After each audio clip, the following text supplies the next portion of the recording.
lampas dun sa yan, pwede. Yan, dikitan mo to.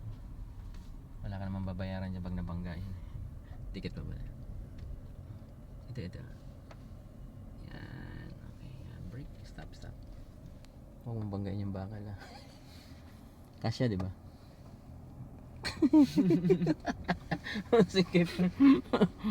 Masikip eh. Pero itong bakal, nakikita mo itong bakal na to siya. Dapat pag atras mo, makikita mo siya doon mamaya sa kaliwang mirror. So ganun lang din ang gawin mo. Ito si side mirror, itapat mo dito sa pinakagilid ng malaking truck na to. Tapos saka ka mag-diagonal. Tapos ang makikita mo dito, ito din yung kulay blue na truck na yan. Saka ka mag-reverse. Yan, konting forward ka ba.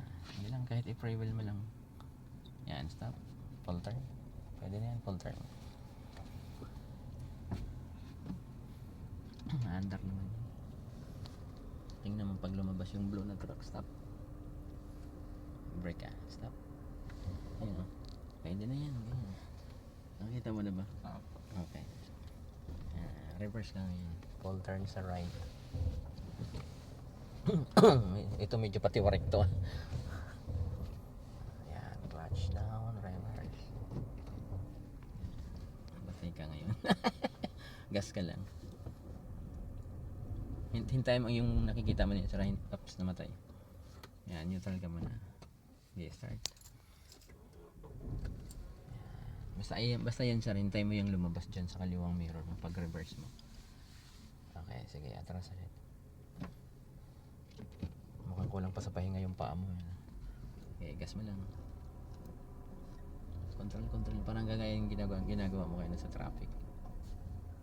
Yung control mo sa paa kanina ba? Sige lang. Kasi pag hindi mo yan makuha sa unang atras, clutch mo ulit. Yan. Nakikita mo ba? Sige lang, hanggat nakikita mo dyan sa left, ibig sabihin yan, papasok yan. Pero pag nag-alangan ka, hindi naman masamang mag-forward. Sandali lang si ate. Dali lang. Teritoryo nila to sir. Yan, sige, atras ulit. Sige lang, clutch pa. Gas mo lang. I-clutch mo ulit konti pa ganyan. Para hindi ka mamatayan. Sige lang, huwag mo muna ibalik. Nakikita mo ba ng buo? Hindi pa po. Okay, sige. Malayo pa naman. Kaya pag may kumalabog, ibig sabihin may tinamaan. Gas pa. Kita ko na po yung bakal. Okay. Pag nakita mo ng buo yung bakal, sir, ibig sabihin hindi yan tatamaan. Yun na. Sige lang. Pag hindi mo nakita ng buo yung bakal na mahaba yung bakal ibig sabihin magasgas yung bakal, sir. Hindi nga. Yan. Mukhang sakit ka na sa paa mo. Yan. Diretso mo na. Kahit hindi mo na lang ipasok na maigi. Gas ka konti. Patay. Okay, neutral ulit, neutral.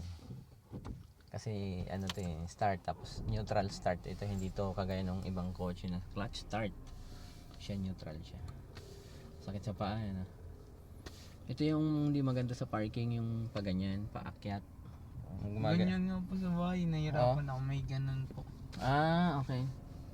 Pero diesel kasi yung sa inyo, malakas kasi yun Upo kaya minsan dumidiretso po ako. Kaso ba napagalitan po ako. Kailangan daw po tansyado. Tansyado talaga. Ito, nakapasok naman na tayo. Kaya atras sir. Tansyahin mo na lang yung bumper natin sir na tumapat sa ito. Dito na lang sa puti na ito yung dulo niya. Tsaka yung dulo natin. Yan, clutch ka. Yan. Yan, tigil. Ayun, neutral mo ulit. Yan. Namatay. Pwede na yun, pag ganyan. Hindi kailangan isagad yan. Baka may bakal na naman dun. Saan?